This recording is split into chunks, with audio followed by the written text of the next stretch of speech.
This meeting is organized by the EADO, which is the European Association of Dermato-Oncology, and I was the president of this association in the previous years, and then Klaus Garber overtook the presidency. So we have founded this association 15 years ago.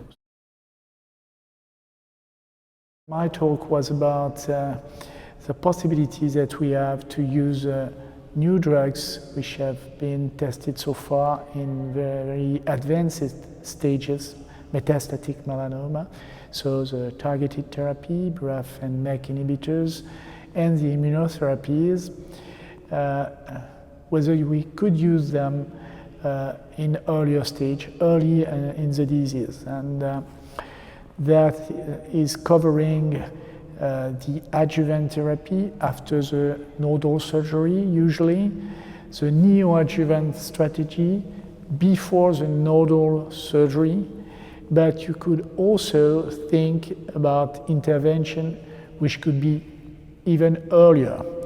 At the time of the primary melanoma, before the sentinel node. And it could be that at the end of the story, the treatment would not start with surgery at all.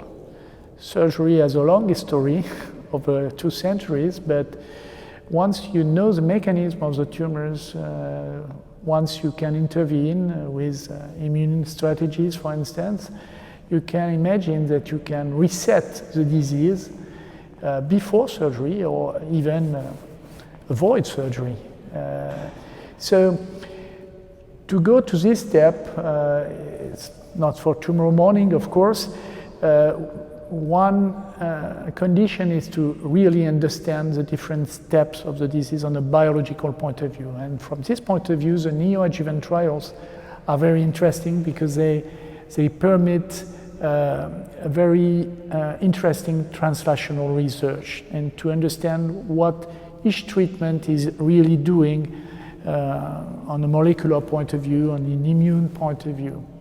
So there are a substantial number of trials dealing with neoadjuvant interventions, with immunotherapy, with targeted therapy in nodal disease, but you could also imagine much earlier neoadjuvant strategies. One important point is that if you consider the patient who die from a melanoma, there is a large proportion of this patient who started their disease by a stage 2A or 2B AGCC disease. That means that a large number of patients who die do not start their disease with a 3A or 3B disease. So it's very important to focus also in this population that we considered as low-risk patients. As a group, they are a low risk, but as they are very numerous, they represent a major component in the deaths from melanoma. That's the reason why we should not focus only on 3B, 3C patients, but also go back to earlier disease, because among this high number of patients, many or some will end up by a metastatic disease. That means that we need prognostic markers, much better ones than the ones we have now, like Breslow or that kind of things. We need probably biomarkers. At the time when we remove primary melanoma, we should have an assessment of immunological factors, genetic factors, molecular profile of the tumor, and this could help us to define the, let's say, the potential bombs from the rest of the tumors. I don't think we will have very fast operational biomarkers, because not a single marker can classify a patient. Probably a biomarker has to be a panel of markers. So I do not expect that we will be able to classify the primary melanoma into really high risk and low risk in the near future. That's the reason why maybe we have to find low tox procedures, low tox treatments that we can use in a lot of patients without taking too much risk.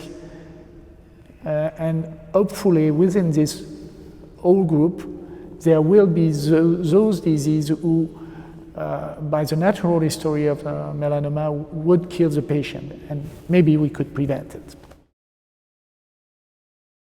We should not stay on the vision we had of melanoma 10 years ago.